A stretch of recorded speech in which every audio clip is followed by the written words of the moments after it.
but, si on fait des manifestations de la désobéissance civile, etc., c'est pas juste d'être médiatisé. Il faut arrêter de penser nos actions pour qu'elles soient médiatisées et qu'ensuite les médias ils le relaient, qu'il y ait plus de monde qui soit au courant et qui viennent. Non, parce que du coup, ça fait un cercle fermé. Ça veut dire que tu fais ton action juste pour que d'autres gens viennent faire ton action. Et en fait, tu tournes et à côté, tu as la planète qui se détruit. Tu vois, c'est pas très efficace. Donc, il faut plutôt aller les embêter. Un truc que j'ai appris des Gilets jaunes, quand ils sont rentrés là, dans le ministère avec leur machine élévatrice, là, et ben, ça a tellement fait flipper les mecs du gouvernement qu'ils n'arrivaient plus à dormir la nuit. Macron, il est obligé d'avoir beaucoup plus de maquillage parce qu'il est épuisé. Enfin, et ça les emmerde.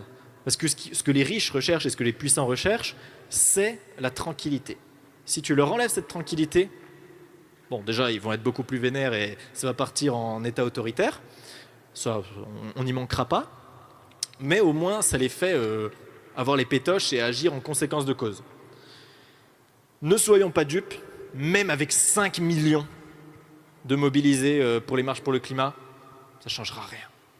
C'est-à-dire que si vous n'avez pas des leviers de pression puissants sur les systèmes énergétiques, donc aller bloquer les centrales à charbon, aller faire vraiment attaquer les nœuds en fait, de pouvoir et les nœuds du système thermo-industriel et capitaliste, ça prendra du temps. C'est ce que disaient les 3 personnes qui ont parlé ici avant, que la marche était inéluctable, qu'on ne pouvait pas l'arrêter, que ça allait évoluer dans le bon sens. Je suis d'accord, mais en fait, ça va continuer, c'est très bien, mais il faut aller beaucoup plus vite que ça.